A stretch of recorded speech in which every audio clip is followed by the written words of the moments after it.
Hi అండి, అందరికీ good morning. ఎలా ఉన్నారు? బాగున్నారా? మేమైతే చాలా బాగున్నామండి. కొత్తగా ఈ ఛానల్ స్టార్ట్ చేశాను. మీరందరూ కూడా చూసి నన్ను ప్రోత్సహించండి. కొత్తగా ఈ వీడియో చూసినట్లయితే సబ్స్క్రైబ్ చేసుకోండి. స్టార్టింగ్ కదా, మీరందరూ సబ్స్క్రైబ్ చేసుకుంటే నా తరఫు వీడియోలు మీకు నోటిఫికేషన్ వస్తాయి కదా. ప్లీజ్ చూడండి. మా ఆయనకి ఈరోజు నిన్న నైట్ డ్యూటీకి వెళ్ళారు. ఓవర్స్ డిపార్ట్మెంట్కి అస్సలు ఖాళీ ఉండదండి. ఇప్పుడే లేచారు, లేచి బాత్రూమ్కి వెళ్ళారు. బాత్రూమ్కి వెళ్ళి వచ్చి నాకు కడుక్కొని టిఫిన్ చేస్తున్నారు. మా బాబు మార్నింగే డ్యూటీలో కూర్చుని పోయాడు. వాడు సాఫ్ట్వేర్ ఇంజనీర్ అండి. మా మనవరాలు మోహనప్రియకి ఈ విఘ్నేశ్వరుడి బొమ్మ అంటే చాలా ఇష్టం అండి.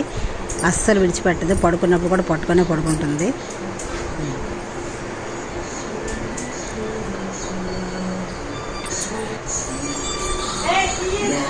మా వారు టిఫిన్ చేస్తారు, టీ తాగేశారు. మా మనవరాలు బొమ్మ చూస్తుంది టీవీలో. తెల్లవారి 9 గంటలకు దీపాలు అయిపోయాయండి మా ఇంట్లోని. టిఫిన్స్ కూడా అయిపోయాయి మాకు.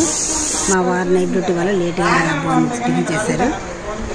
మా కోళ్ళు అప్పుడే వంట చేసేస్తుంది. అన్నం, ముద్దపప్పు, దొండకాయ వేపుడు అన్నమాట. ముందు దొండకాయ ఉడకబెడుతుంది, తర్వాత ఫ్రై చేస్తుంది అన్నమాట. వంట కూడా అయిపోతుంది.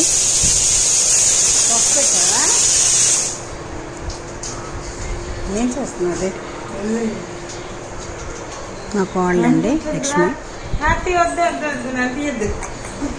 బాగుంది. ఇప్పుడు మా కోళ్ళు ప్రెగ్నెన్సీ అనమాట. సెకండ్ చూపిస్తాను. ఫస్ట్ పాప అనమాట. 3 years అయిపోయింది. మొన్నే బర్త్డే అయిపోయింది మన వాళ్ళకి.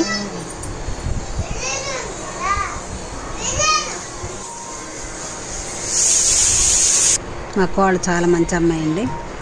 ఇదిగోండి వెనకాతల ఈ మధ్యనే గజాలు వేయించాం, చుట్టూను క్లోజ్ చేస్తాం. బయట ఇలా బట్టలు ఆరేసుకొని కూడా చాలా బాగుందండి. తృప్తిగా ఉంది నాకు. బయట కాదు, లోపల క్లోజ్ చేయడం వల్ల ఎటువంటి భయం లేకుండా ఉంది. ఇన్నాళ్ళు ఓపెన్గా ఉన్నప్పుడు కొద్ది భయం వేసేది. ఇదిగోండి స్టాండ్ అండి. గిన్నెలు తోముకున్నప్పుడు కడుక్కొని ఆరేసుకోవడానికి అనమాట. ఏవైనా పప్పులు అవి కూడా పురుగు పట్టినట్టయితే ఆరేసుకోవచ్చు, ఎండేసుకోవచ్చు, చక్క చెరుక్కోవచ్చు. బాగుందండి, నా తృప్తిగా ఉంది. బాయ్ అండి.